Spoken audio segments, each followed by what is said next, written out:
നമസ്കാരം. രണ്ടാഴ്ചയ്ക്കിപ്പുറം നരേന്ദ്രമോദി വീണ്ടും കേരളത്തിലെത്തുന്നു, വീണ്ടും തൃശ്ശൂരിലെത്തുന്നു. ഇത്തവണ ഗുരുവായൂരിലാണ് അദ്ദേഹം സന്ദർശനം നടത്തുന്നത്. നരേന്ദ്രമോദിയുടെ ഇത്തവണത്തെ സന്ദർശനത്തിന്റെ ഉദ്ദേശം സുരേഷ് ഗോപിയുടെ മകളുടെ വിവാഹത്തിൽ പങ്കെടുക്കുക എന്നുള്ളതാണ്. അതിൻ്റെ രാഷ്ട്രീയ കാര്യങ്ങളെല്ലാം അവിടെ നിൽക്കട്ടെ. നമ്മളിപ്പോൾ ഗുരുവായൂരിൽ അടുത്ത ഒരു മണിക്കൂറിൽ പങ്കുവയ്ക്കുന്നത് ഗുരുവായൂരിൻ്റെ വികസന സ്വപ്നങ്ങളാണ്, വികസന പദ്ധതികളാണ്. രാജ്യത്തെ തന്നെ ഏറ്റവും വലിയ ക്ഷേത്ര നഗരമായി അയോധ്യ മാറുമ്പോൾ അത് രാജ്യത്തിൽ ഇതുവരെ കാണാത്ത വികസന പദ്ധതികളും അവിടെ നടപ്പാക്കിക്കൊണ്ടിരിക്കുകയാണ്. ക്ഷേത്ര വികസനം ഒരു നാടിൻ്റെ വികസനമാവുന്ന കാഴ്ചയാണ് അയോധ്യയിൽ നമ്മൾ കാണുന്നത്. ഗുരുവായൂരിന് പങ്കുവയ്ക്കാനുള്ളത് ഇത്തരത്തിലുള്ള വികസന സ്വപ്നങ്ങളും വികസന പദ്ധതികളും തന്നെയാണ്. കേരളത്തിൽ ഏറ്റവും അധികം തീർത്ഥാടകരെത്തുന്ന ഗുരുവായൂരിൻ്റെ വികസന സ്വപ്നങ്ങൾ എന്തെല്ലാമാണ്, ഇവിടെ അനിവാര്യമായി നടപ്പാക്കേണ്ടത് എന്തെല്ലാമാണ്? നമ്മോടൊപ്പം MS അനീഷ് കുമാറും സുവി വിശ്വനാഥും ചേരുന്നുണ്ട്. അതോടൊപ്പം തന്നെ ഗുരുവായൂരിൻ്റെ വികസന പദ്ധതികളെക്കുറിച്ചും വികസന കാര്യങ്ങളെക്കുറിച്ചും ചർച്ച ചെയ്യാൻ ഇവിടുത്തെ വിവിധ രാഷ്ട്രീയ കക്ഷി നേതാക്കളും പൗരപ്രമുഖരും പങ്കെടുക്കുന്നുണ്ട്. മോദി ഗുരുവായൂരിലെത്തുമ്പോൾ കാത്തിരിക്കുന്ന പ്രഖ്യാപനങ്ങൾ എന്തെല്ലാമാണ്? സ്വാഗതം പ്രത്യേക ചർച്ചയിലേക്ക്.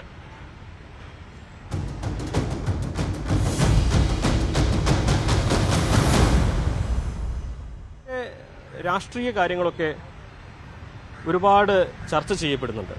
നരേന്ദ്രമോദിയുടെ സന്ദർശനം രാഷ്ട്രീയത്തിനപ്പുറത്ത് തെരഞ്ഞെടുപ്പ് തൊട്ടടുത്ത് നിൽക്കുകയാണെങ്കിൽ പോലും നമ്മൾ രാഷ്ട്രീയം മാറ്റിവെച്ചാണ് സംസാരിക്കുന്നത്. എന്തെല്ലാം വികസന പദ്ധതികൾക്കായിരിക്കും ഊർജ്ജം നൽകുക? അത്തരത്തിലുള്ള പ്രഖ്യാപനങ്ങൾ ഉണ്ടാകുക? എന്താണ് അനീഷ് കരുതുന്നത്?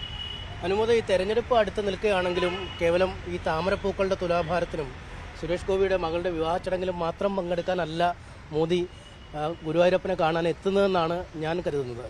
കാരണം നമുക്കറിയാം, ടെമ്പിൾ സിറ്റികൾ വലിയ കേന്ദ്രങ്ങളാക്കി മാറ്റാനുള്ള, വലിയ ആവാസ വ്യവസ്ഥകളാക്കി മാറ്റാനുള്ളൊരു പദ്ധതി തന്നെ നേരത്തെ അനുമോദ് പറഞ്ഞതുപോലെ തന്നെ മോദി സർക്കാർ ആസൂത്രണം ചെയ്തിട്ടുണ്ട്. ഈ ക്ഷേത്രങ്ങളെ ചുറ്റിപ്പറ്റി വികസനം വരിക. പണ്ട് കാലങ്ങളിലൊക്കെ നദീതടങ്ങളിൽ നഗരങ്ങൾ ഉയരുന്നു എന്ന് പറയുന്നത് പോലെ ക്ഷേത്രങ്ങൾക്ക് ചുറ്റും ഒരു വലിയ സങ്കേതം വരിക. അയോധ്യയിൽ കണ്ണഞ്ചിപ്പിക്കുന്ന മാറ്റങ്ങളാണ്. കാരണം ഇന്ത്യയിലെ ഏതൊരു നഗരത്തോടും കിടപിടിക്കുന്ന തരത്തിലുള്ള, ഒപ്പം ഈ അമിതാഭ് ബച്ചനെ പോലുള്ള ആളുകൾ കോടിക്കണക്കിന് രൂപ മുടക്കി അവിടെ സ്ഥലം വാങ്ങുന്ന അവസ്ഥയിലേക്ക് വരെ കാര്യങ്ങൾ എത്തിയിരിക്കുന്നു. അപ്പോൾ തീർച്ചയായും കേരളത്തിന് പ്രതീക്ഷിക്കാം, കേരളത്തിന് ഇത്തരത്തിലൊരു വികസനം ഉണ്ടാവുമെങ്കിൽ അത് വരാൻ സാധ്യതയുള്ളൊരു സ്ഥലം ഗുരുവായൂരാണ്. നമുക്കറിയാം 3 സ്ഥലങ്ങളുണ്ട്. തിരുവനന്തപുരത്ത് ശ്രീ പത്മനാഭസ്വാമി ക്ഷേത്രമുണ്ട്, ശബരിമലയുണ്ട്. പക്ഷെ ശബരിമല തൊടാൻ പറ്റില്ല. മോദിക്കോ കേന്ദ്ര സർക്കാരിനോ സംസ്ഥാന സർക്കാരിനോ ഒരു പരിമിതികളുണ്ട്. പക്ഷേ അൺലിമിറ്റഡ് ആണ് ഈ ഗുരുവായൂരിൻ്റെ വികസന സാധ്യതകൾ. അതുകൊണ്ട് ഒരുപാട് പ്രശ്നങ്ങളാണ് ഉണ്ടായിരുന്നത്. പക്ഷേ വലിയൊരു അളവ് പോലെ പല പ്രശ്നങ്ങളും പരിഹരിക്കപ്പെട്ടിരിക്കുന്നു. പക്ഷേ കുറച്ചുകൂടി മൂല്യാധിഷ്ഠിതമായ സേവനങ്ങൾ ഒരുപക്ഷെ ഇവിടേക്ക് വരും. എന്താണ് ഈ ഗുരുവായൂരിന് ഇന്ന് മോദി പ്രഖ്യാപിക്കുന്നത്, അല്ലെങ്കിൽ കേരളത്തിന് ഇന്ന് ഒരു അപ്രതീക്ഷിത സമ്മാനമായി പ്രഖ്യാപിക്കുന്നത് അടക്കമുള്ള കാര്യങ്ങളെക്കുറിച്ച് പോലും നാട്ടുകാർക്കിടയിൽ ചർച്ചയുണ്ട്. എന്നാലും വികസനത്തിലേക്ക് വാതിലുകൾ തുറക്കുന്ന ഒരു വലിയ യാത്രയായിരിക്കും ഈ കല്യാണ യാത്ര എന്ന് നമുക്ക് പറയാൻ പറ്റും. എന്താണ് തീർച്ചയായും അനീഷ് പറഞ്ഞ് തുടങ്ങിയതിൽ തന്നെയാണ് എനിക്കും പറയാനുള്ളത്. നമുക്കറിയാം, അയോധ്യ വലിയ വികസനമാണ്. അയോധ്യയിൽ വലിയ സാധ്യതകൾ അവിടേക്ക് വരുന്നു. പണ്ട് അടഞ്ഞു കിടന്നിരുന്ന ക്ഷേത്രം, അല്ലെങ്കിൽ പ്രശ്ന വിവാദമായിരുന്ന ഒരു ക്ഷേത്രം, അത് വലിയൊരു ടെമ്പിൾ സിറ്റിയായി മാറുന്നു. അപ്പോൾ കേരളത്തിൽ അനീഷ് പറഞ്ഞതുപോലെ തന്നെ 3 നഗരങ്ങളാണ്, 3 ക്ഷേത്രങ്ങളാണ് പ്രധാനമായിട്ടുമുള്ളത്.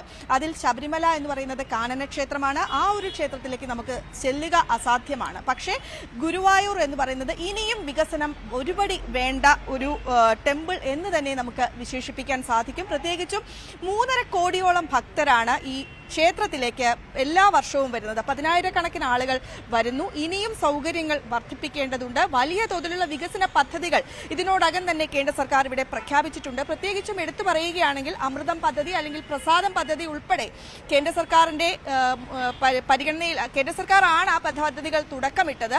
അതിനുശേഷം ഇനി എന്ത് എന്നൊരു ചോദ്യം വരുമ്പോൾ, ഇനി എന്ത് പദ്ധതിക്കായിരിക്കും നരേന്ദ്രമോദി കൊണ്ടുവരിക എന്നതാണ്. ഇക്കാര്യത്തിൽ വികസന പദ്ധതികൾക്ക് ദീർഘവീക്ഷണമുള്ള ഗുരുവായൂർ നമ്മോടൊപ്പം ചേരുന്നുണ്ട്. രാജുവേട്ട, ആരൊക്കെയാണ് നമ്മുടെ അതിഥികളായിട്ട്? ഇത് ഈ നഗരസഭയുടെ തന്നെ പ്രതിപക്ഷ നേതാവാണ്. പ്രത്യേകിച്ച് കോൺഗ്രസിൻ്റെ വലിയ നേതാവാണ്. KP ഉദയനാണ്. അദ്ദേഹമാണ് ഇവിടെ നമ്മളെ ഈ നഗരസഭയെ പ്രതിനിധീകരിച്ച് ഈ പ്രതിപക്ഷ നേതാവായിട്ട് വർക്ക് ചെയ്യുന്ന ആൾ.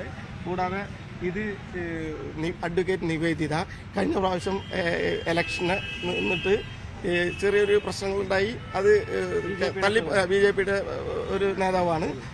കൂടാതെ മൂന്നാമത്തെ ആർ രവികുമാറാണ്.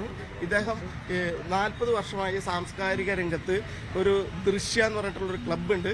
അതിൻ്റെ പ്രവർത്തനവുമായി ബന്ധപ്പെട്ട് 40 വർഷമായി സാമൂഹ്യ സാംസ്കാരിക രംഗങ്ങളിൽ വളരെ കൃത്യമായിട്ട് വർക്ക് ചെയ്യുന്ന ഒരു വ്യക്തിയാണ് അദ്ദേഹം. ആർ രവികുമാർ എന്നാണ് അദ്ദേഹത്തിൻ്റെ പേര്. ഇത് PI ആൻഡോ ലാസർ മാഷാണ്. ലാസർ മാഷിൻ്റെ പ്രത്യേകത എന്താ വെച്ച് കഴിഞ്ഞാൽ ഈ തിരുവങ്കിടം പ്രദേശം ഗുരുവായൂരിനോട് ചേർന്ന് കിടക്കുന്ന സ്ഥലമാണ്.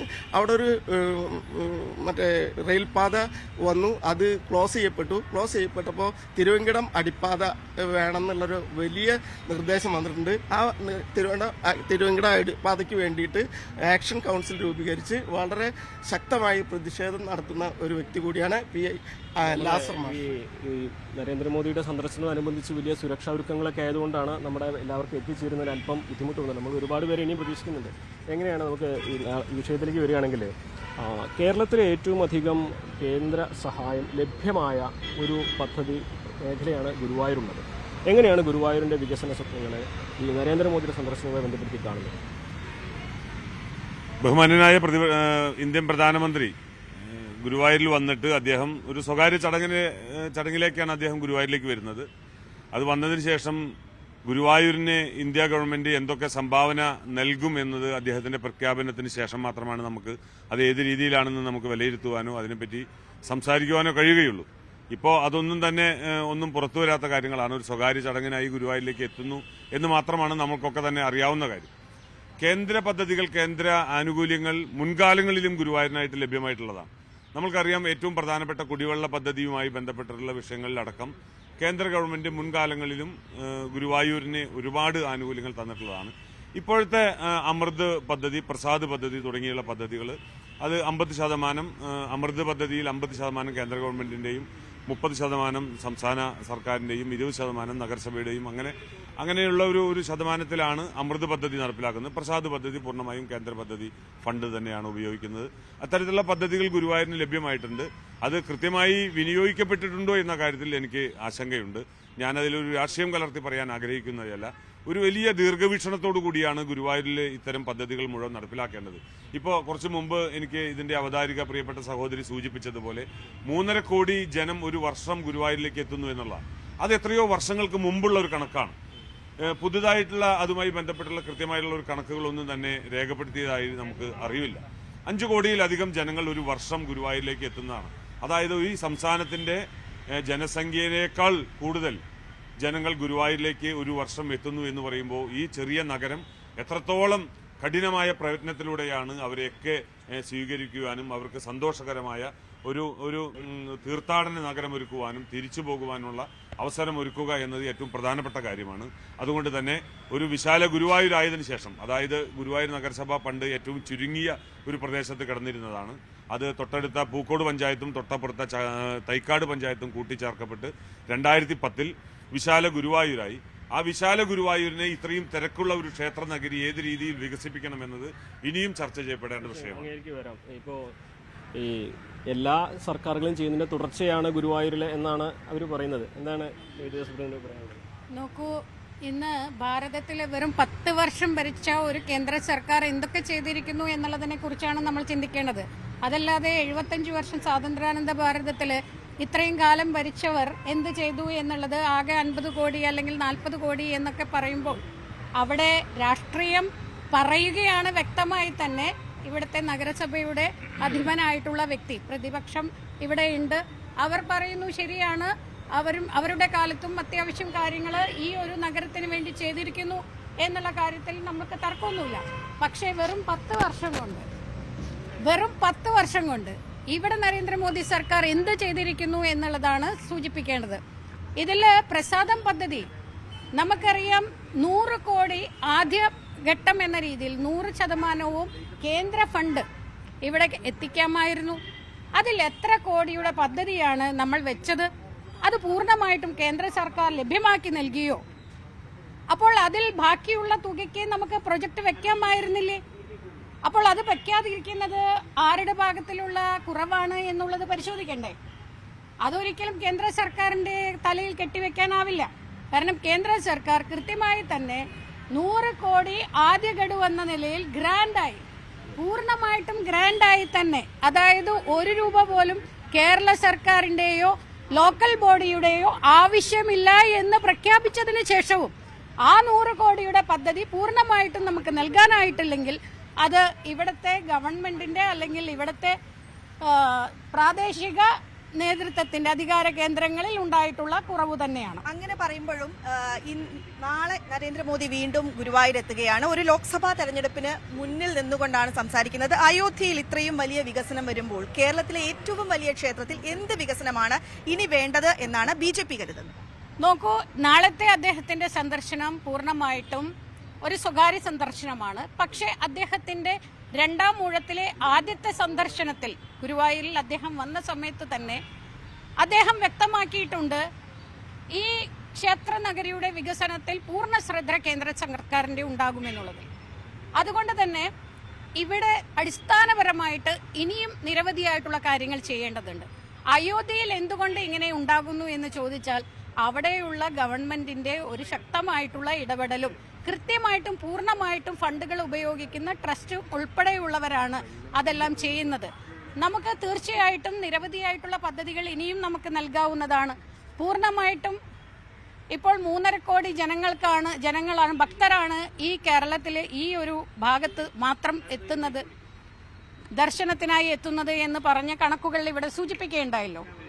വരാൻ പോകുന്ന 50 വർഷത്തിന് ശേഷവും ഈ കേരളത്തിലെ ഈ ഒരു ക്ഷേത്ര നഗരിയുടെ വികസനത്തെ മുന്നിൽ കണ്ടുകൊണ്ട് വേണം പദ്ധതികൾ സമർപ്പിക്കുവാൻ.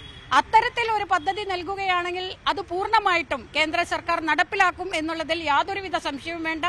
ഇപ്പോൾ റെയിൽവേ സ്റ്റേഷൻ ഉൾപ്പെടെയുള്ള കാര്യങ്ങളിൽ വരാൻ പോകുന്ന പദ്ധതികളെക്കുറിച്ച് നിങ്ങൾക്കെല്ലാവർക്കും സൂചനയുണ്ടാവും. 12 കോടിയോളം ഓൾറെഡി അനുവദിച്ചു കഴിഞ്ഞു. അതോടൊപ്പം തന്നെ തൃശ്ശൂരിലെ റെയിൽവേ സ്റ്റേഷന്റെ വികസനവും കൂടുതൽ ട്രെയിനുകൾ വളരെ ബുദ്ധിമുട്ടുകൾ കൂടാതെ കൃത്യമായിട്ട് സമയബന്ധിതമായിട്ട് തന്നെ ഇവിടെ എത്തിക്കുവാനുള്ള സംവിധാനം ഒരുക്കും. കണക്ടിവിറ്റി നമ്മളെ സംബന്ധിച്ച് വളരെ വലിയ ഒരു പ്രശ്നം തന്നെയാണ്. റെയിൽവേയുടെ വികസനം കുറച്ചും കൂടി വിശദമായി ചർച്ച ചെയ്യേണ്ടതാണ്. നമ്മളിപ്പം ചെയർമാൻ ശ്രീ M. കൃഷ്ണദാസ് കൂടി ചേരുന്നുണ്ട്. നമ്മൾ കഴിഞ്ഞ ദിവസം കണ്ടപ്പോൾ സംസാരിച്ചിരുന്നത് തൃശ്ശൂർ നഗരത്തിൽ തന്നെ കേരളത്തിൽ തന്നെ ഏറ്റവും അധികം കേന്ദ്ര സഹായം ലഭിച്ച പ്രദേശങ്ങളൊന്നായിട്ടാണ് ഗുരുവായൂർ കണക്കാക്കുന്നത്. അങ്ങ് പറഞ്ഞ് തുടർച്ചയാണ് എന്ന് പറയുന്നത്.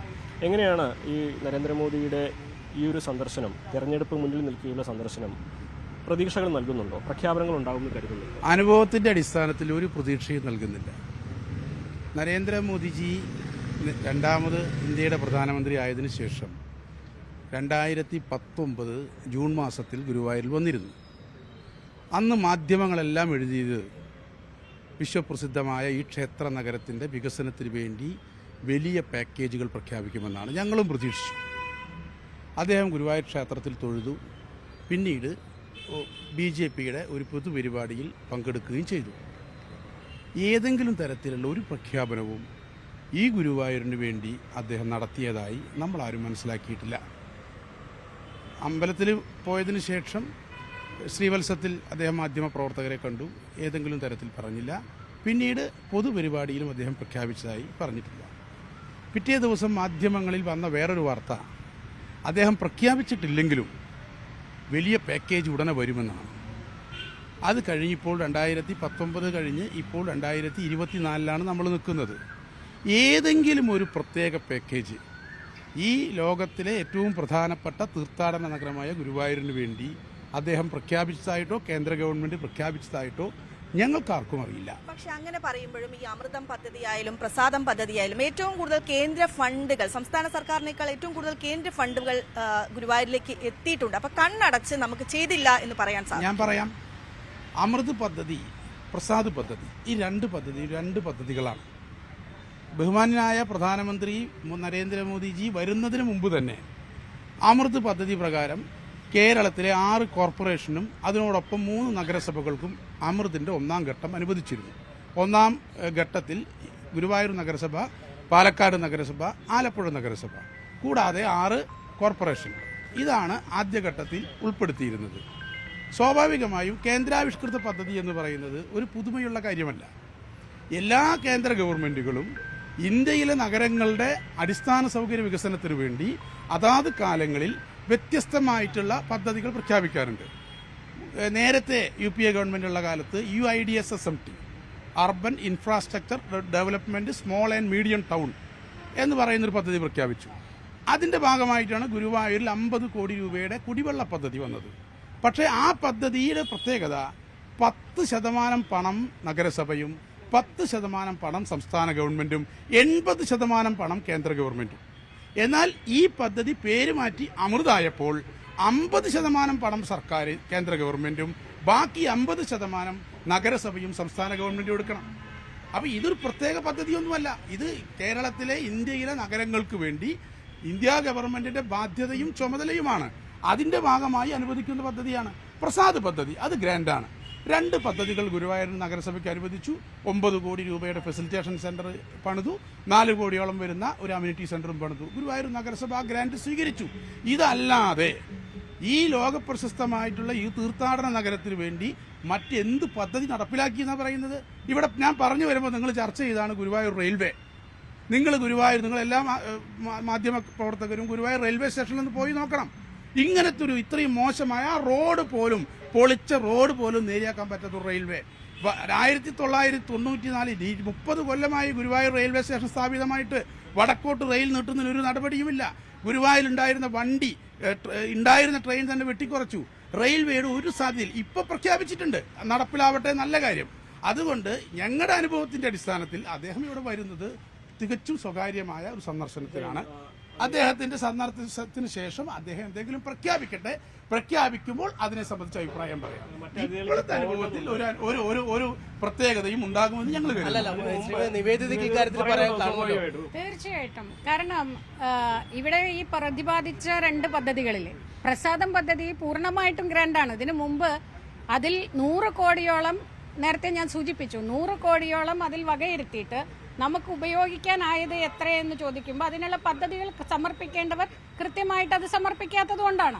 ഇതൊരു തുടർച്ചയായ പ്രോസസ്സാണെന്ന് പറയുമ്പോൾ ഇവിടെ ഇപ്പോൾ ഉള്ള ഈ ചെയർമാൻ ആയാലും ഒരു തുടർച്ചയുടെ ഭാഗമായിട്ടാണ് ഇതെല്ലാം അവകാശപ്പെടുന്നത്, അമൃത പദ്ധതിയുടെ എല്ലാം.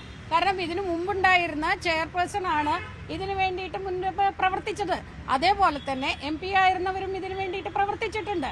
അപ്പോൾ അത്തരത്തിൽ കാര്യങ്ങൾ ഉണ്ടായിരിക്കാം. പക്ഷേ ഈ കഴിഞ്ഞ 10 വർഷത്തിനുള്ളിൽ ഇത്രയധികം ഇവിടെ എത്തിയിട്ടുണ്ടെങ്കിൽ ഇനിയുള്ള കാലം എന്ത് പ്രതീക്ഷിക്കാം എന്നുള്ളത് സാധാരണ ജനങ്ങൾക്ക് മനസ്സിലാവുന്ന കാര്യമാണ്. അങ്ങനെയൊക്കെ ആണെങ്കിലും അവർ പറയുന്ന ഒരു കാര്യമുണ്ട്, ഒരു ക്ഷേത്ര നഗരമാണ്, എന്തുകൊണ്ട് ഒരു പ്രത്യേക പാക്കേജ് പ്രഖ്യാപിച്ചുകൂടാ എന്നൊരു ചോദ്യമുണ്ട്. അതാണല്ലോ പ്രസാദം പദ്ധതി എന്ന് പറയുന്നത്. പൂർണ്ണമായിട്ടും ഇത്തരത്തിൽ അറിയപ്പെടുന്ന ഇന്റർനാഷണൽ ആയിട്ടുള്ള റെക്കഗ്നീഷൻ ഉള്ള കേന്ദ്രങ്ങളുടെ വികസനത്തിനായിട്ടാണ്. അതിൽ 1000 കോടി വരെ ഇതിൽ ഓരോ പദ്ധതിക്കുമായിട്ട് മാറ്റിവെക്കാവുന്നതാണ്. പദ്ധതി പ്രഖ്യാപിച്ച് ആദ്യ ഘട്ടം എന്ന രീതിയിൽ 100 കോടി പ്രഖ്യാപിച്ചതിന് ശേഷം അതിന്റെ പൂർണ്ണത കൈവരിച്ചതിന് ശേഷമല്ലേ അടുത്ത പദ്ധതിയിലേക്ക് പോകാൻ സാധിക്കുള്ളൂ. അത് ഇപ്പൊ നമുക്ക് പറയുന്ന മാതിരി അത് കുറെ വാഗ്ദാനങ്ങൾ നൽകിയിട്ട് ഞങ്ങൾ അത് ചെയ്യാം ഇത് ചെയ്യാം എന്ന് പറഞ്ഞു പോയിട്ട് ഒന്നും ചെയ്യാത്തവരെ പോലെയല്ല മോദി സർക്കാർ. അദ്ദേഹം പറഞ്ഞിട്ടുണ്ടെങ്കിൽ അത് നടപ്പിലാക്കി കാണിക്കുകയും ചെയ്യുന്നുണ്ട്. അതുകൊണ്ട് ഓരോ പദ്ധതിയുടെയും പൂർണ്ണത കൈവരിച്ചതിന് ശേഷം അടുത്ത പദ്ധതിയിലേക്ക് പോകും. 100 കോടി നമുക്ക് ഉപയോഗിക്കാമായിരുന്നു. ആ 100 കോടി ഉപയോഗിച്ചതിന് ശേഷമല്ലേ അടുത്ത ഘട്ടം. നാളെ മോദി എത്തുമ്പോൾ പ്രത്യേകിച്ച് പദ്ധതികളൊന്നും പ്രതീക്ഷിക്കേണ്ടതാണ്. നോക്കൂ, അദ്ദേഹം നാളെ വരുന്നത് സ്വകാര്യ സന്ദർശനതോ സ്വകാര്യ ഒരു പരിപാടിക്കാണ്. ഭാരതീയ ജനതാ പാർട്ടിയുടെ സമാരാധ്യരായിട്ടുള്ള നേതാക്കളിൽ ചിലർ മാത്രമാണ് നാളത്തെ ഈ പരിപാടിയിൽ അദ്ദേഹത്തോടൊപ്പം ഉണ്ടാകുക പോലുള്ളൂ. അദ്ദേഹം അതിനുശേഷം സംസാരിക്കുന്നത് ശക്തി കേന്ദ്ര ഇൻചാർജന്മാരായിട്ടാണ്. അതല്ലാതെ ഒരു പബ്ലിക്കിനെ അഭിസംബോധന ചെയ്ത് സംസാരിച്ച് അദ്ദേഹത്തിന്റെ രാഷ്ട്രീയമായിട്ടുള്ള കാഴ്ചപ്പാടോ അതല്ലെങ്കിൽ വരാൻ പോകുന്ന പദ്ധതികളെക്കുറിച്ചുള്ള കാഴ്ചപ്പാടോ അല്ലെങ്കിൽ അതിനെക്കുറിച്ചുള്ള ഒരു ആഹ്വാനമോ നൽകാനല്ല നാളെ വരുന്നത്. എന്നിരുന്നാലും നിങ്ങൾക്കെല്ലാവർക്കും അറിയാം, കഴിഞ്ഞ കാലങ്ങളിൽ കേന്ദ്ര സർക്കാർ നടത്തിയിട്ടുള്ള നിരവധിയായിട്ടുള്ള വികസന പ്രവർത്തനങ്ങൾ എങ്ങനെയാണ് ഒരു നാടിന്റെ മുഖം മാറ്റുന്നത് എന്ന് കൃത്യമായിട്ട് നിങ്ങൾക്ക് മനസ്സിലാവുന്ന ഒരു കാഴ്ചയുണ്ട്. അപ്പോൾ ആ കാഴ്ചയിൽ നിന്നുകൊണ്ട് തന്നെ നമുക്ക് സംസാരിക്കാം, എങ്ങനെയൊക്കെ ആയിരിക്കാം ഭാവിയിലെ കേരളത്തിലെ ഈ പറഞ്ഞ പ്രധാനപ്പെട്ട കേന്ദ്രങ്ങളെ നമുക്ക് മാറ്റിയെടുക്കാൻ സാധിക്കുക. അതിനുള്ള എല്ലാ തരത്തിലുള്ള ശ്രമവും നരേന്ദ്രമോദി സർക്കാരിന്റെ ഭാഗത്ത് നിന്നുണ്ടായിരിക്കും. ചെയർമാൻ പറഞ്ഞു നാളെ എന്തെങ്കിലും പ്രഖ്യാപനം നാളെ ഇദ്ദേഹം വരുന്നത് നിങ്ങൾക്ക് ഒരു വാഗ്ദാനം നൽകാനല്ലോ അദ്ദേഹം വരുന്നത്. അല്ല, പ്രഖ്യാപനം നടത്തേണ്ട ഇടത്ത് അദ്ദേഹം അതിന്റെ സഭയിൽ അതിനു വേണ്ടിയിട്ടുള്ള സ്ഥലങ്ങളിൽ അദ്ദേഹം പ്രഖ്യാപനങ്ങൾ നടത്തും. അത് കൃത്യമാണ്. ഒരു പ്രധാനമന്ത്രി വരുന്ന സഭ ഏതാണ്, അവിടെ എന്താണ് അദ്ദേഹം ചെയ്യേണ്ടത്, പറയേണ്ടത്, അത് മാത്രമേ ഒരു പ്രധാനമന്ത്രിക്ക് പറയാൻ സാധിക്കുകയുള്ളൂ. നമ്മളെ ഇവിടെ വന്ന് ഇപ്പോഴത്തെ സാഹചര്യങ്ങൾ മനസ്സിലാക്കിയിട്ട് അടുത്ത ഏത് വേദിയിലാണെങ്കിലും അവിടെ ഒരു പ്രഖ്യാപനം ഉണ്ടാവുമെന്ന് പ്രതീക്ഷിക്കാൻ പറ്റും. ഒരു കാര്യമാണ് ഞാൻ വളരെ വ്യക്തമായിട്ട് പറയുന്നു. ഇവിടത്തെ പൗരജനങ്ങൾ, പ്രമുഖർ ഉൾപ്പെടെ നിരവധിയായിട്ടുള്ള ആളുകൾ സമർപ്പിച്ചിട്ടുള്ള കാര്യങ്ങൾ ഉൾപ്പെടെ കേന്ദ്ര ശ്രദ്ധയിലേക്ക് പെടുത്തുകയും എന്ന് മാത്രമല്ല, അദ്ദേഹത്തിന് ഇതിനെക്കുറിച്ച് പ്രധാനമന്ത്രിക്കും കേന്ദ്ര സർക്കാരിനും പൂർണ്ണമായിട്ടും ഇവിടുത്തെ എല്ലാ സംഗതികളെക്കുറിച്ചും വികസനത്തിന്റെ പോരായ്മകളെക്കുറിച്ചും കൃത്യമായിട്ടുള്ള കാഴ്ചപ്പാട് ഉണ്ടായിട്ടുള്ളതാണ്. അതുകൊണ്ട് തന്നെ അത് കൃത്യമായിട്ട് പരിഹരിക്കുവാനുള്ള ഇടപെടലുകൾ വരും കാലങ്ങളിൽ. നമ്മൾ ശിവജി ഗുരുവായൂർ ഇപ്പോൾ നമ്മുടെ ഒപ്പം ചേരുന്നുണ്ട്. അദ്ദേഹം നടനാണ്, ഗുരുവായൂർ സ്വദേശിയാണ്. അതുപോലെ തന്നെ സ്വാഭാവികമായിട്ടും വികസന കാര്യങ്ങളിലൊക്കെ കൃത്യമായ അഭിപ്രായങ്ങളുള്ള വ്യക്തി കൂടിയാണ്.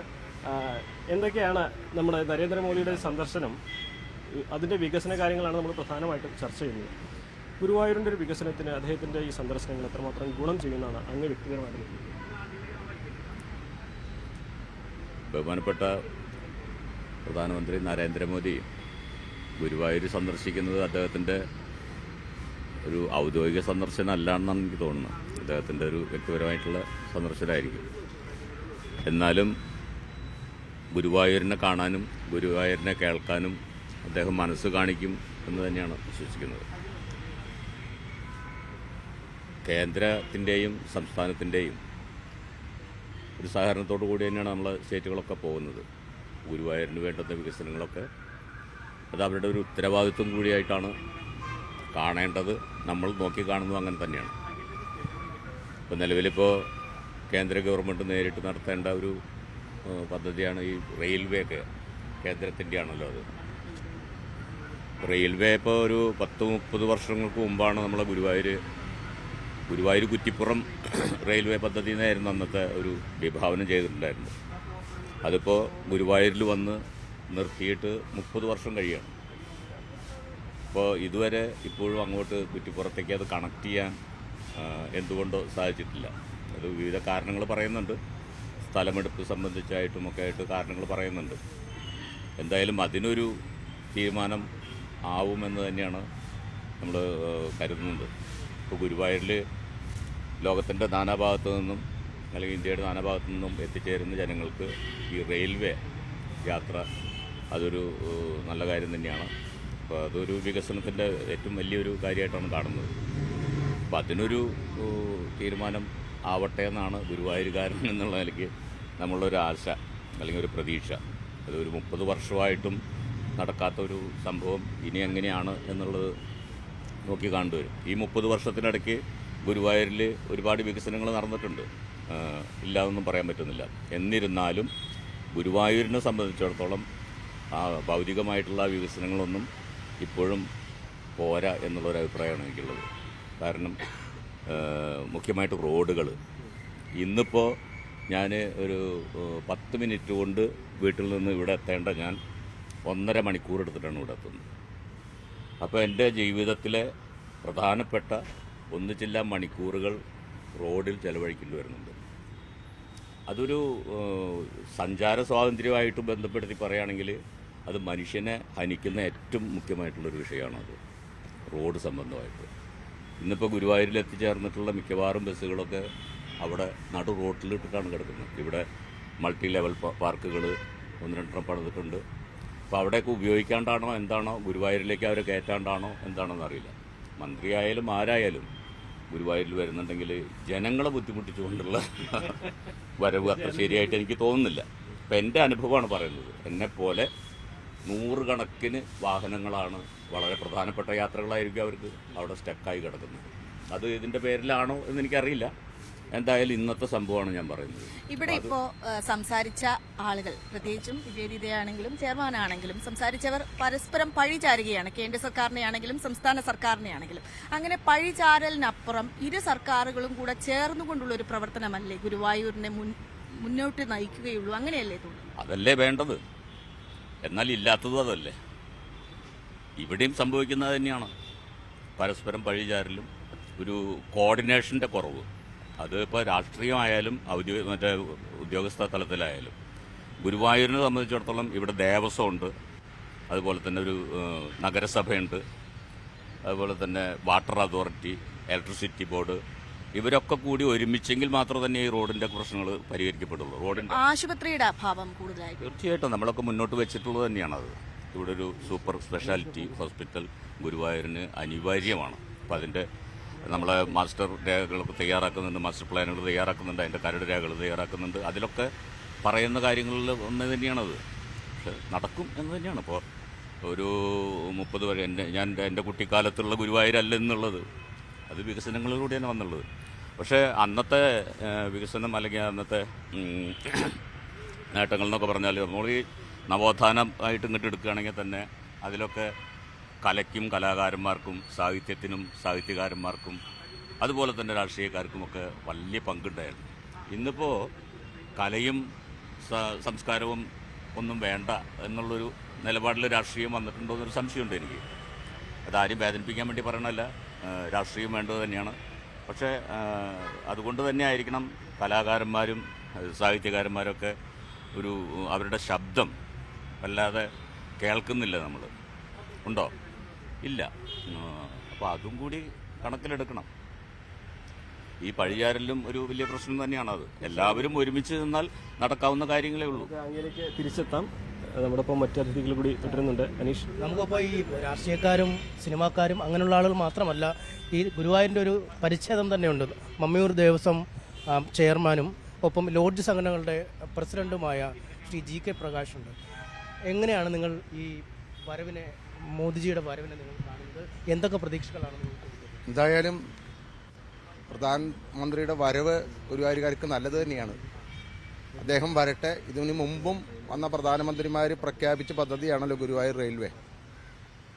1964 ചാവക്കാട് പഞ്ചായത്ത് മാറി ഗുരുവായൂർ ടൗൺഷിപ്പ് ആകുകയും 1994 ആ ടൗൺഷിപ്പ് മാറി നഗരസഭയാകുകയും ഒരു പക്ഷേ ഇപ്പോൾ ഗുരുവായൂർ കോർപ്പറേഷൻ ആകാനുള്ളൊരു വെമ്പലിൽ നിൽക്കുക.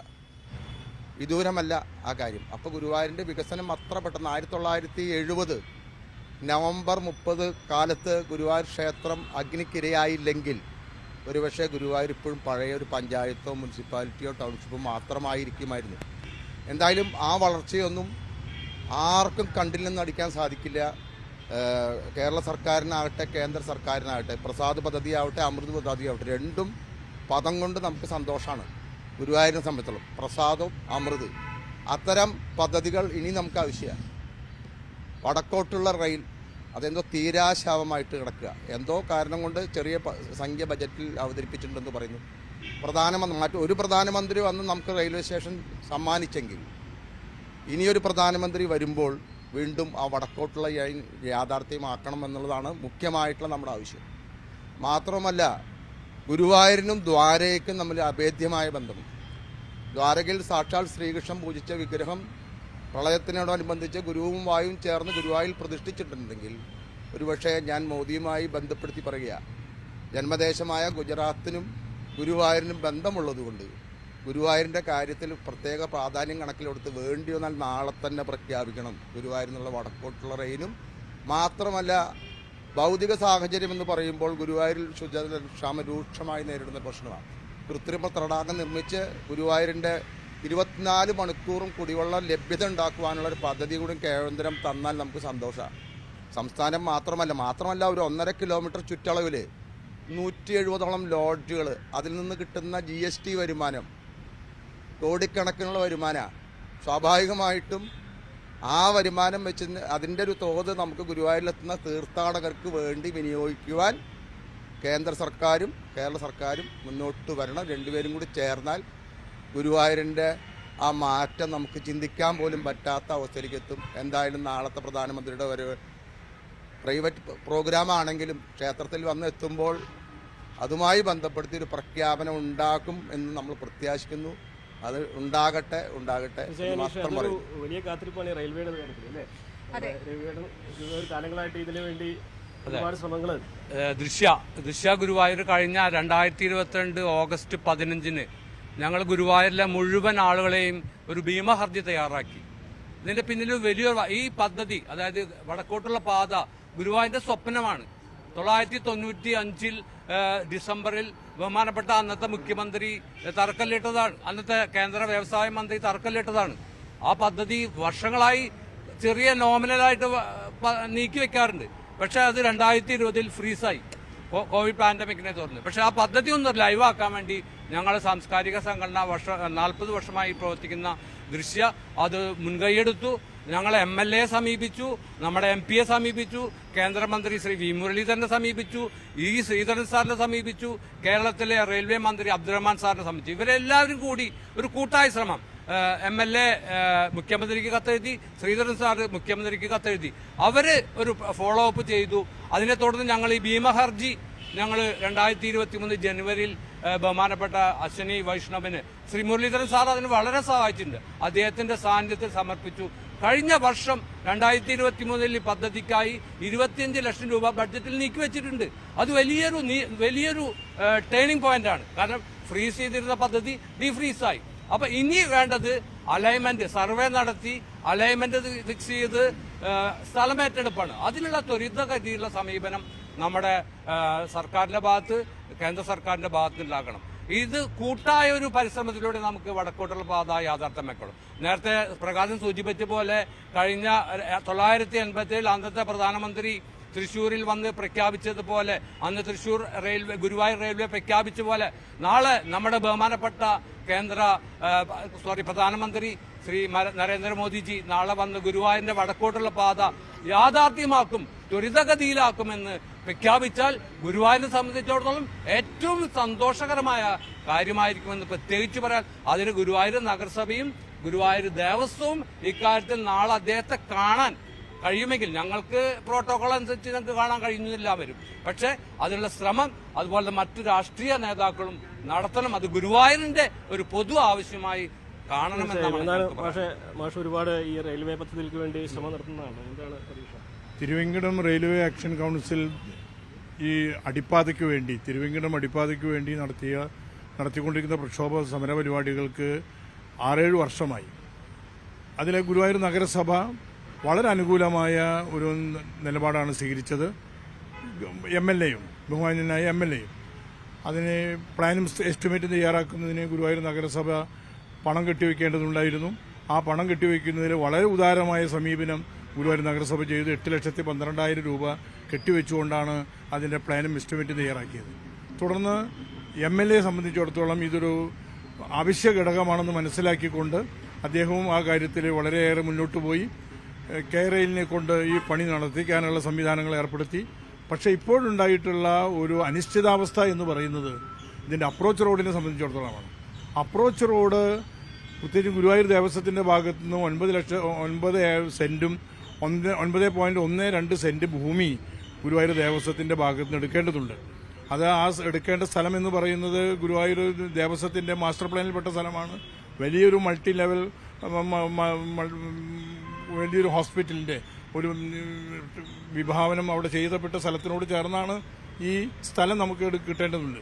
അപ്പോൾ അങ്ങനെയുള്ള ഈ അപ്രോച്ച് റോഡ് വന്നു കഴിഞ്ഞാൽ സ്വാഭാവികമായും ഗുരുവായൂർ ദേവസ്വത്തിനെ സംബന്ധിച്ചിടത്തോളം അത് അവരുടെ വികസന സാധ്യതയ്ക്ക് വളരെയേറെ മുതൽക്കൂട്ടുന്നതാണ്. പക്ഷേ നിർഭാഗ്യകരമെന്ന് പറയട്ടെ, ഇന്നിപ്പോൾ അതിന് തടസ്സം സൃഷ്ടിച്ചുകൊണ്ട് കോടതിയിൽ സ്റ്റേ ആണ്. ഇപ്പോഴുണ്ടായിട്ടുള്ള നിലപാടെന്ന് പറഞ്ഞാൽ എന്തായാലും ഈ അപ്രോച്ച് റോഡിനുള്ള പ്രയാസം, പ്രതിസന്ധി ഏറ്റവും പെട്ടെന്ന് നീക്കം ചെയ്യണമെന്നുള്ളതാണ് ഞങ്ങളുടെ ആവശ്യം. ഈ ഗുരുവായൂർ റെയിൽവേ സ്റ്റേഷൻ വരുന്നതിന് ഏറ്റവും കൂടുതൽ സംഭാവന നൽകിയിട്ടുള്ളത് തിരുവനന്തപുരത്തുകാരാണ്. കാരണം തിരുവനന്തപുരം നിവാസികൾക്ക് ഗുരുവായൂരിൽ എത്തിച്ചേരാനുള്ള 2 റോഡുകളാണ് ഞങ്ങൾക്ക് റെയിൽവേ കൊണ്ട് നഷ്ടപ്പെട്ടത്. പക്ഷെ ഒരു കാരണവശാലും ഞങ്ങൾ അന്ന് ഞങ്ങളുടെ സംഘടനകൾക്കുണ്ട് അവിടെ, പ്രാദേശികമായി സമിതികളുണ്ട്. ഒരു കാരണവശാലും ഞങ്ങൾ അതിനെ പ്രതിബന്ധമായി നിന്നില്ല. കാരണം ഗുരുവായൂർ വികസനത്തിന്റെ നിർണായകമായ പങ്കുവഹിക്കുന്നതിൽ ഈ റെയിൽവേ സ്റ്റേഷന് വലിയ സ്ഥാനമുണ്ട് എന്ന് ദൂരക്കാഴ്ചയോടുകൂടി നോക്കിക്കണ്ടവരാണ് തിരുവനന്തപുരത്തുകാർ. അവിടെ താമസിച്ചിരുന്ന പല തിരുവനന്തപുരത്ത് നിവാസികളെയും കുടിയിറക്കപ്പെട്ടു. നഷ്ടപരിഹാരം കിട്ടിയിട്ടുണ്ട്. പക്ഷേ ഞങ്ങളുടെ റോഡ് നഷ്ടപ്പെടുത്തിയിട്ട് പോലും ഞങ്ങൾ അതിന് തടസ്സം നിന്നില്ല. അപ്പോൾ സ്വാഭാവികമായും തിരുവനന്തപുരത്തുകാരെ ഈ അതിലൂടെ കടന്നു വരാനായിട്ടൊരു ഗേറ്റ് വെച്ചിരുന്നു. ആ ഗേറ്റും പിന്നീട് എടുത്തു കളയാനുണ്ടായിരുന്നു. കാരണം സ്റ്റേഷൻ കുറേയും കൂടി വടക്കോട്ട് നീക്കേണ്ടി വന്നപ്പോൾ അവിടെ ഗേറ്റ് അടച്ചിട്ടു. ഗേറ്റ് പൂർണ്ണമായും അവിടെ നിന്ന് എടുത്തു കളഞ്ഞു. അതിന് റെയിൽവേ പറഞ്ഞ വലിയൊരു ആനുകൂല്യം നിങ്ങൾക്കതിനൊരു ഫുട് ഓവർ ബ്രിഡ്ജ് അനുവദിച്ചു എന്നാണ്. എന്താണ് ഈ ഫുട് ഓവർ ബ്രിഡ്ജ്? ഒരു റെയിൽവേ സ്റ്റേഷനിൽ ഫുട് ഓവർ ബ്രിഡ്ജ് അനുവദിക്കുന്നത് ഇതിനുള്ള ഒരു ബദൽ സംവിധാനമല്ല. ഒരു പ്ലാറ്റ്ഫോമിൽ നിന്ന് മറ്റൊരു പ്ലാറ്റ്ഫോമിലേക്ക് കിടക്കാൻ സ്വാഭാവികമായും ഒരു ഫുട് ഓവർ ബ്രിഡ്ജ് അനിവാര്യമാണ്. ആ അനിവാര്യമായ സംഗതി നടത്തിയെന്നല്ലാതെ നിങ്ങൾക്ക് തിരുവനന്തപുരത്തുകാർക്ക് ചെയ്തൊരു ആനുകൂല്യമാണ്. ഞങ്ങൾക്ക് അവിടുത്തുകാർക്ക് പ്ലാറ്റ്ഫോമിൽ കയറാൻ പ്ലാറ്റ്ഫോം ടിക്കറ്റ് ഇല്ലാണ്ട് കിടക്കാൻ പറ്റുമോ? അപ്പോൾ സ്വാഭാവികമായി യാത്രക്കാരല്ലാത്ത ആളുകൾക്ക്, നാട്ടുകാർക്ക് കടന്നു പോകാനുള്ളതല്ല ഫുട് ഓവർ ബ്രിഡ്ജ്. ഞങ്ങൾ ഈ ആവശ്യം ഉന്നയിക്കുമ്പോഴൊക്കെ കേന്ദ്ര റെയിൽവേ പറഞ്ഞത്, ഉദ്യോഗസ്ഥന്മാർ പറഞ്ഞത് നിങ്ങൾക്ക് ഈ ഫുട് ഓവർ ബ്രിഡ്ജ് അനുവദിച്ചു. അത് തികച്ചും വളരെ ധിക്കാരപരമായ ഒരു നിലപാടാണ് റെയിൽവേ സ്വീകരിച്ചത്. കേന്ദ്ര റെയിൽവേ കൊണ്ട് ഞങ്ങൾ ഈ പണി ഏറ്റെടുപ്പിക്കാൻ വേണ്ടി അങ്ങേയറ്റം പരിശ്രമിച്ചു. കേരളത്തിൽ നിന്നുള്ള ബഹുമാന്യനായ മുരളീധരൻ മന്ത്രിയെ ഞങ്ങൾ നേരിട്ട് കണ്ടിരുന്നു. അതുപോലെ തന്നെ രാഷ്ട്രീയമായിട്ട് BJPയുടെ പല നേതാക്കന്മാരെയും ഞങ്ങൾ കണ്ടു, കേന്ദ്രത്തിൽ ഇത് സമ്മർദ്ദം ചെലുത്താനായിട്ട്. പക്ഷേ അനുകൂലമായ ഒരു തീരുമാനം ഉണ്ടാകാതെ വന്നപ്പോഴാണ് സംസ്ഥാന ഗവൺമെന്റ് ഏറ്റെടുക്കുകയും ഇപ്പോൾ ഇത് അനിശ്ചിതാവസ്ഥയിൽ. ഇപ്പോൾ MLA പറയുന്നുണ്ട് ഇനി ഇപ്പോൾ സംസ്ഥാന ഗവൺമെന്റ് ഏറ്റെടുത്ത ഈ പദ്ധതി കേന്ദ്ര ഗവൺമെന്റ് ഏറ്റെടുക്കാൻ സാധ്യതയുണ്ട് എന്ന് പറയുന്നു. അപ്പോഴും ഈ അപ്രോച്ച് റോഡിന്റെ വിഷയമുണ്ട്.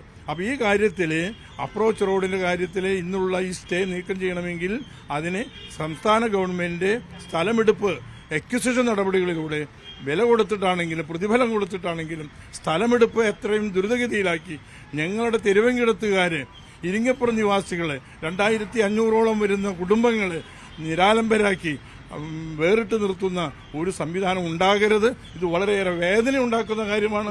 അവിടെ മുഴുവൻ സഞ്ചാര സ്വാതന്ത്ര്യത്തിന്റെ വിഷയമാണ് ലോറൻസ് മാഷ് പറഞ്ഞത്. നമുക്ക് ഇനി അല്പസമയം കൂടി അവശേഷിക്കുന്നു. നമുക്ക് എല്ലായിടത്തേക്കും ഒന്നുകൂടി പോകേണ്ടതുണ്ട്. ചെയർമാനിൽ തുടങ്ങാം. ഇപ്പോൾ വളരെ ചുരുക്കത്തിൽ നമുക്ക് അനിവാര്യമായിട്ട് വേണ്ടത് റെയിൽവേ വികസനത്തെക്കുറിച്ച് പറഞ്ഞു, ആശുപത്രിയുടെ ആവശ്യങ്ങൾ. ചുരുക്കത്തിൽ നമുക്ക് എന്തൊക്കെയാണ് ഇനി ഏറ്റവും അടിസ്ഥാനപരമായിട്ട് ഗുരുവായൂരിൽ വേണ്ടതെന്നാണ് അങ്ങയുടെ ഒരു കാഴ്ചപ്പാട്? അത് പറയുന്നതിന് മുമ്പ് രണ്ട് കാര്യങ്ങളോട് പ്രതികരിക്കണം. ഒന്ന്, ബഹുമാനിയായ നിവേദിത എൻ്റെ സംസാരത്തിന് ശേഷം പറഞ്ഞത് നിങ്ങളെല്ലാവരും കേട്ടതാണ്. വീണ്ടും പറഞ്ഞു, ഗുരുവായൂരിന് വേണ്ടി ഒരുപാട് കാര്യങ്ങൾ. ഒന്നും കേന്ദ്ര ഗവൺമെൻറ് ഈ നഗരത്തിന് വേണ്ടി, ഈ ക്ഷേത്ര നഗരത്തിന് വേണ്ടി പ്രത്യേകമായ ഒരു പാക്കേജ് ഇതുവരെ പ്രഖ്യാപിച്ചിട്ടില്ല. ഇന്ത്യയിലെ പല ക്ഷേത്ര നഗരങ്ങൾക്കും പാക്കേജ് പ്രഖ്യാപിച്ചിട്ടുണ്ട്. ഗുരുവായൂരിന് വേണ്ടി ഒരു പ്രത്യേക പാക്കേജ് പ്രഖ്യാപിച്ചിട്ടില്ല. പ്രചാരണം മാത്രമാണ്. അമൃത് പദ്ധതിയും പ്രസാദ് പദ്ധതിയും ഒക്കെ കേന്ദ്രാവിഷ്കൃത പദ്ധതികൾ ഇന്ത്യയിലെ വിവിധ മേഖലകളിലെ നഗരങ്ങൾക്ക് വേണ്ടി കേന്ദ്ര ഗവൺമെന്റ് ഉണ്ടാക്കിയ പദ്ധതികളാണ്. അത് ഗുരുവായൂരിന് മാത്രമല്ല. ഇപ്പൊ അമൃത് പദ്ധതി 2ാം ഘട്ടത്തിന്റെ പ്രവർത്തനം ആരംഭിക്കുകയാണ്. പൂർത്തിയാക്കിയതിനു ശേഷം പാക്കേജ് പ്രഖ്യാപിക്കാമെന്നാണ് നിവേദിത അതിന് മറുപടി. പ്രസാദ് പദ്ധതിയല്ലേ? പ്രസാദ് പദ്ധതിയെ സംബന്ധിച്ച് ഞാൻ പറഞ്ഞു, ഗുരുവായൂർ നഗരസഭയ്ക്ക് 2 പദ്ധതിക്കാണ് പണം അനുവദിച്ചത്. ഒന്ന്, ഗുരുവായൂർ പടിഞ്ഞാറ നട ഞങ്ങൾ എത്രയോ മുമ്പ് പൂർത്തീകരിച്ചു കഴിഞ്ഞു. അവിടെ ഇപ്പോൾ പത്രത്തിലൊക്കെ വന്നതല്ലേ, എത്രയോ ആളുകൾ ചെലവ് കുറഞ്ഞ നിലയിൽ അവിടെ ആളുകൾ തീർത്ഥാടകർ താമസിക്കുന്നു. Guruvayur tourist facilitation centre Guruvayur നഗരസഭയുടെ നേതൃത്വത്തിലാണ് നടക്കുന്നത്. ഞങ്ങളുടെ കണ്ണായ സ്ഥലത്താണ് ഇത് പണിതിട്ടുള്ളത്. അപ്പോൾ അതിലൊന്നും തടസ്സമില്ല. അതെല്ലാം ഞങ്ങൾ പണി പൂർത്തിയാക്കി. ഇവിടെ നേരത്തെ നിങ്ങൾ തന്നെ മാധ്യമപ്രവർത്തക എന്നുള്ള നിലയിൽ നിങ്ങൾ ചോദിച്ചൊരു ചോദ്യം ഞാൻ വീണ്ടും ചോദിക്കുകയാണ്.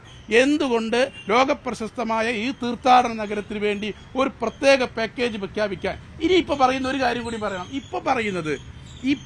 ഇനി പ്രഖ്യാപിച്ചിട്ട് എന്ത് കാര്യം? തെരഞ്ഞെടുപ്പിന് 2 മാസം മുമ്പോ. ഇപ്പോൾ പുതിയ റെയിൽവേയുടെ ഇവിടെ പറഞ്ഞു റെയിൽവേയുടെ പ്രഖ്യാപനം ഉണ്ടാവുന്ന നല്ല കാര്യം. പക്ഷേ ഈ ഇലക്ഷൻ നടക്കാൻ എത്ര മാസമുണ്ട്?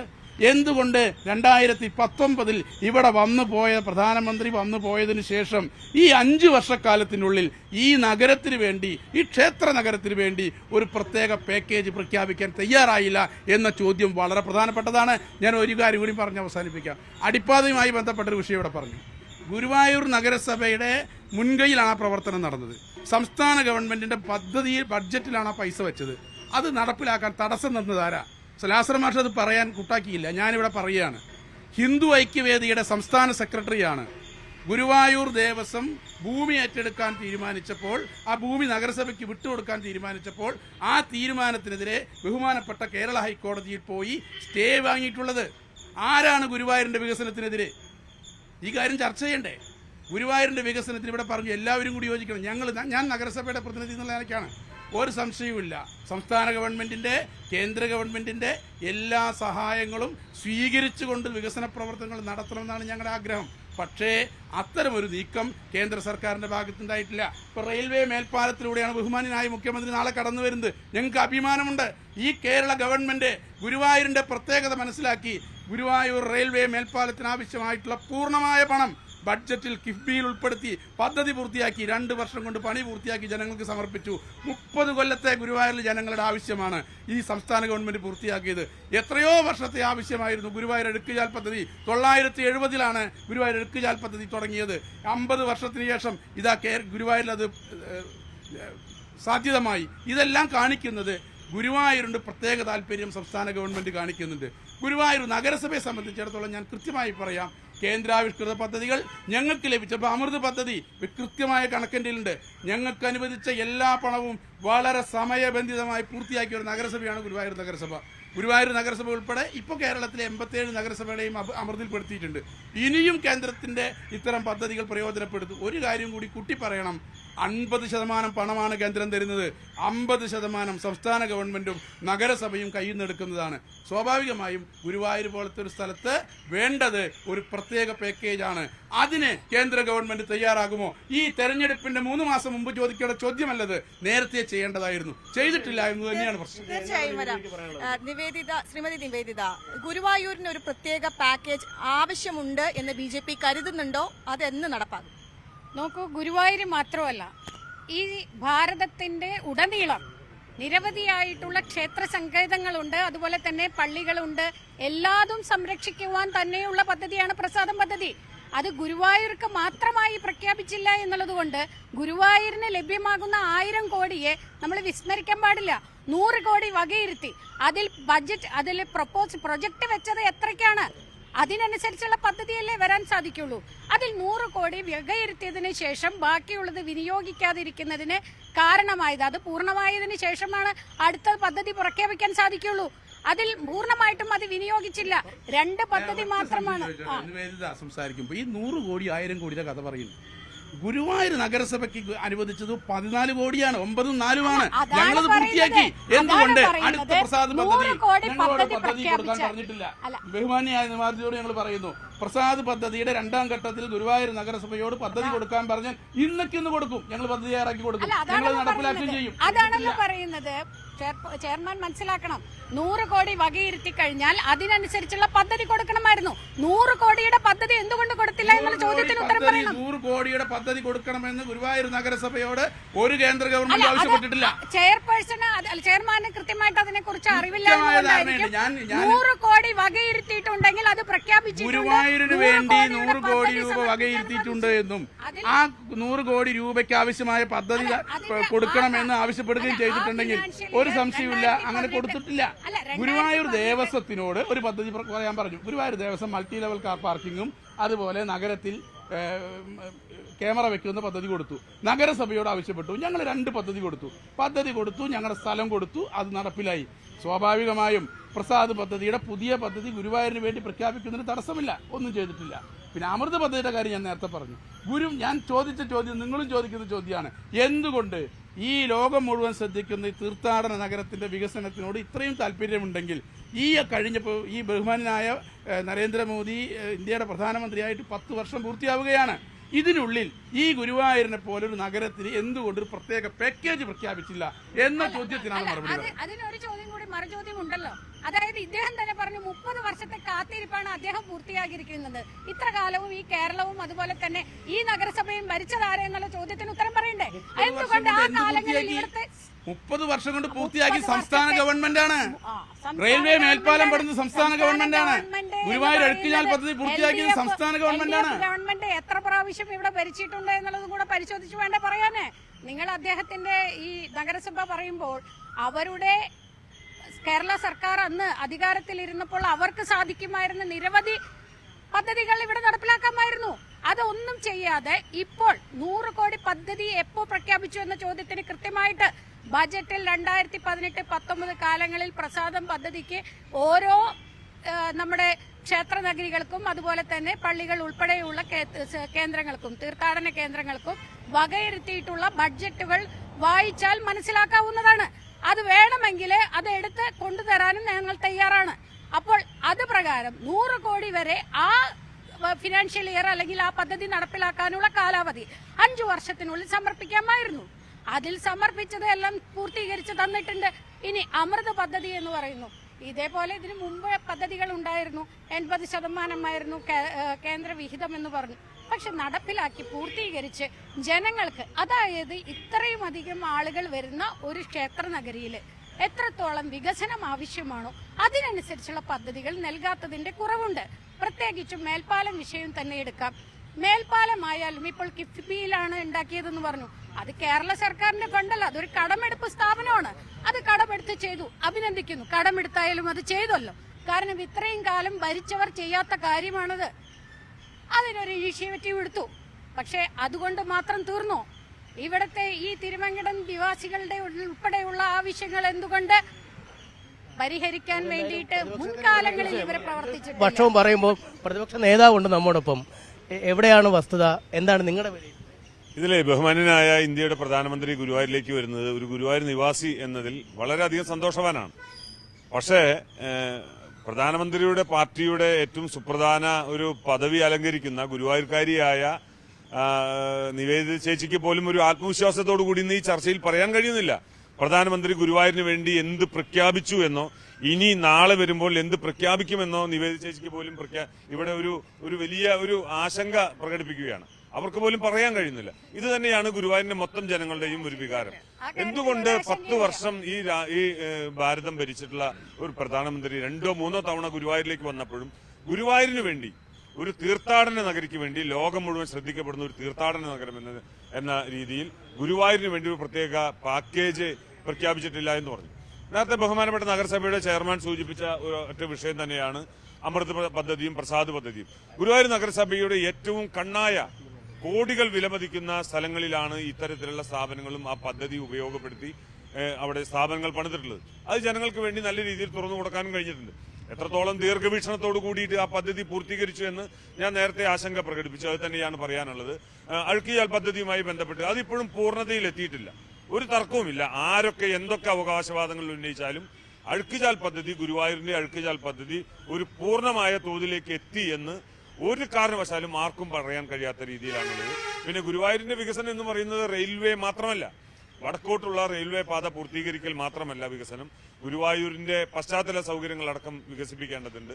ഇതൊക്കെ കേന്ദ്ര പദ്ധതികൾ വരുമ്പോഴും സംസ്ഥാന പദ്ധതികൾ വരുമ്പോഴും ഗുരുവായൂരിന്റെ ഒരു വിശാലമായ രീതിയിൽ വികസനം കണ്ടുകൊണ്ട് വേണം പദ്ധതികൾ അനുവദിക്കുവാനും അത് ഇവിടെ നിർവഹിക്കുവാനും. നമ്മളതിൽ ഇടപെടുകയാണ്. ഇപ്പൊ നമുക്ക് പല അഭിപ്രായങ്ങളുണ്ടെങ്കിലും ശ്രീ ശിവജി ഗുരു അദ്ദേഹം രാജ്യം ഒരുപാട് സ്ഥലങ്ങൾ കണ്ട ഒരു വ്യക്തി കൂടിയാണ്. സ്വാഭാവികമായിട്ടും ഗുരുവായൂരിലെ ഏത് തരത്തിലുള്ള വികസനമാണ് നാളേക്ക് അനിവാര്യമായിട്ട് അങ്ങേക്ക് തോന്നുന്നത്?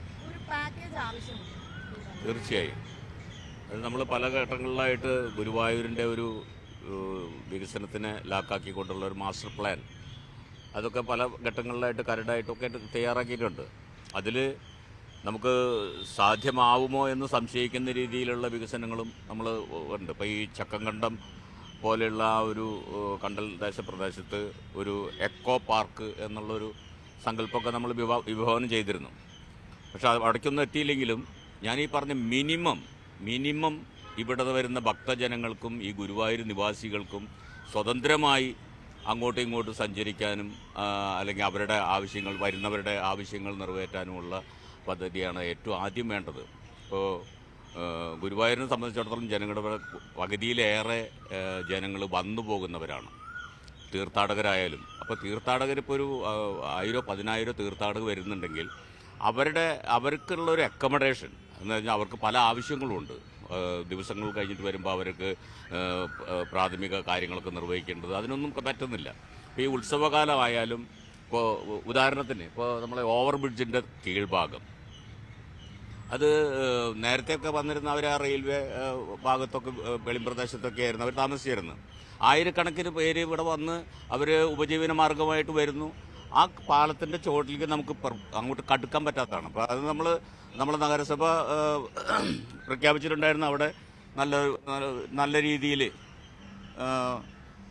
ഒരു തയ്യാറെടുപ്പാണ് പ്രതീക്ഷിച്ചിട്ടുണ്ടായിരുന്നത്. പക്ഷേ ഈ ഒരു ഉത്സവകാലം അവിടെ രണ്ട് സൈഡിലുള്ള കച്ചവടക്കാരുണ്ട്, നമ്മൾ കാൽനട യാത്രക്കാരുണ്ട്, അവർക്കൊന്നും അടുക്കാൻ പറ്റാത്ത രീതിയിലാണ്. അപ്പോൾ അവർക്ക് വേണ്ട വിധത്തിലുള്ള ഒരു അക്കോമഡേഷൻ നമ്മൾ തയ്യാറാക്കണം. അവർക്ക് മലമൂത്ര വിസർജനങ്ങൾ ചെയ്യാനുള്ള സൗകര്യങ്ങൾ ചെയ്തു കൊടുക്കണം. അതൊക്കെയാണ് പ്രാഥമികമായിട്ട് മനുഷ്യൻ്റെ സഞ്ചാരവും ഇത്തരം ആവശ്യങ്ങളും നിറവേറ്റണം.